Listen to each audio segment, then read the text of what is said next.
It's dinner time, it's summer night, and I'm showing you the perfect fusion dish. This is the ultimate soy sauce and butter salmon, crispy golden skin, buttery flesh, aromatic garlic rice, and that irresistible golden combo sauce that'll make you want to lick the plate clean. For a printable version of this recipe, visit my website, just Google soy butter salmon statue to find me. First thing first, let's grab our salmon fillets from the fridge and pat them thoroughly dry with kitchen paper.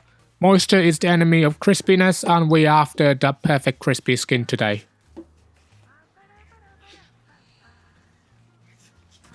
Now I'm going to sprinkle some salt over these, about 1 to 2% of the salmon's weight if you want to get technical, but I just go with a nice even coating on both sides.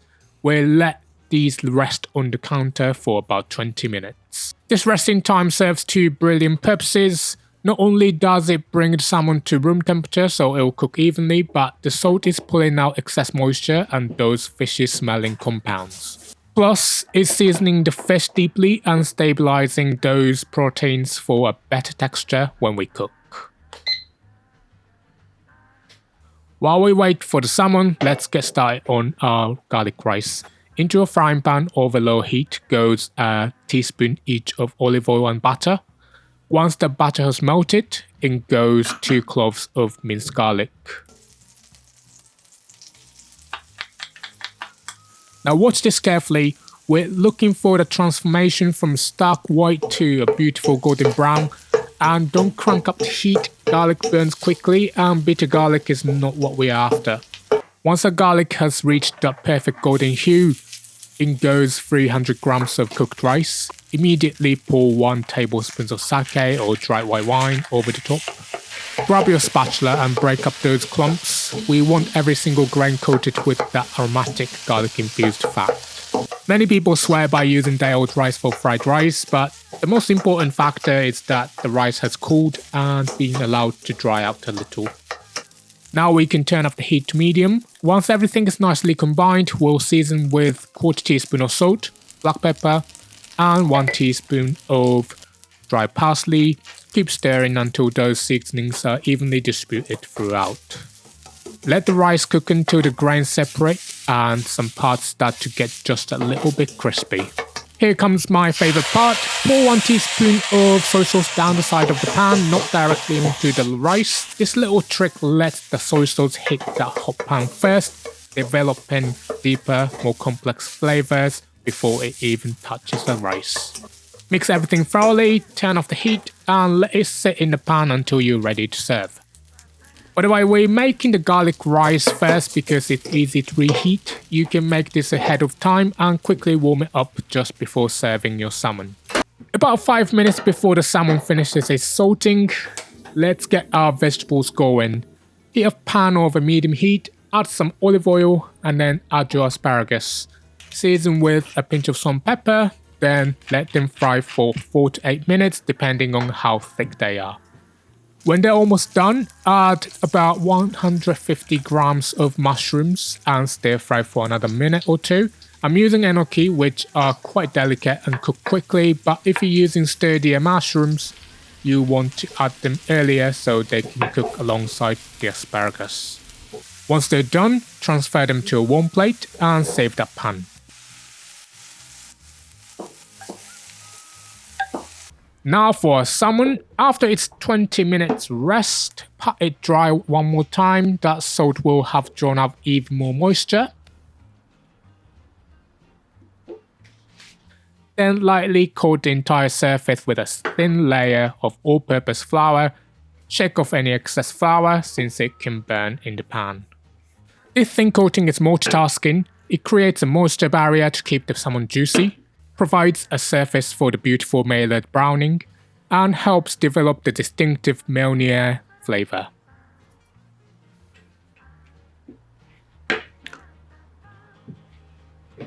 Next, add a tablespoon of olive oil to the same pan you used for the mushrooms and heat it to medium-high. Place the salmon skin side down, making sure the skin makes perfect contact with the pan. Cook it until the skin is golden and crispy, about 3 to 4 minutes. Starting skin side down does several things. It renders out the fat between the skin and flesh, creates that crispy texture we love, and protects the delicate flesh from overcooking while the skin crisps up. When the skin is crispy, carefully remove the salmon from the pan and set aside.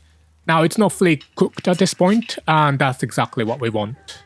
Here comes a crucial step many people might skip. Wipe that pan clean with paper towels. Those accumulated oils and juices contain compounds that give your final dish a fishy odor, and we don't want that. After cleaning the pan, turn the heat down low and add 1 tablespoon of butter. Once it's melted but not browned, put the salmon back in, again skin side down. Now for some basting. Tilt your pan slightly away from you, scoop up the melted butter with a spoon, and continuously ladle it over the flesh side of the salmon. Pour the butter over the salmon every 3 to 4 seconds for about 1 to 2 minutes until the flesh turns opaque but still looks moist. This basting technique is key for even cooking and infusing flavor. Keep the heat low to prevent the butter from burning, which happens around 150 degrees Celsius. Western-inspired Japanese cuisine, also known as yoshoku, draws heavily from French cuisine. One example of this is the Meunier technique, which has become beloved even in Japanese households. Simply put, it's a lightly dusted fish fillet sautéed in butter. Pan-fried salmon with a butter and soy sauce base is a great example of this fusion, combining classic French cooking methods with what we Japanese call the golden combo of butter and soy sauce. When a salmon is fully cooked, that's opaque throughout but still moist, transfer it to a wire rack. This prevents it from sitting in its own juices or excess butter, which would make a beautifully crispy skin go soggy. Now for our butter soy sauce. In the same pan, add half tablespoon of soy sauce, another teaspoon of butter, 1 teaspoon of mirin, and 1/4 teaspoon of light brown sugar. Cook this mixture over low heat for about 30 seconds, stirring continuously to create a smooth sauce. Keep the heat very low here to prevent the sauce from breaking or burning. Both butter and soy sauce can burn fast. For the final assembly, gently reheat the garlic rice if needed, then make a bed of it on each serving plate. Place the salmon on top with that gorgeous crispy skin facing up. Arrange your asparagus and mushrooms alongside. Then pour the luxurious butter soy sauce over and around the salmon. Garnish with a slice of lemon and a sprinkle of freshly ground black pepper. And there you have it, butter soy sauce salmon. The crispy skin, the tender flesh, the umami rich sauce. Enjoy. Want even more delicious recipes? Grab my free cookbook from the link in the description. Okay, let's go over the ingredients one more time. And if you're ready to cook, grab the written instructions by clicking the full recipe box with a picture that's about to pop up on your screen.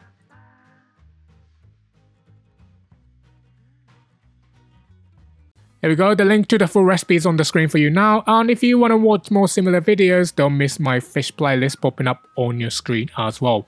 Thanks so much for watching, and I hope to see you in the next one. Bye.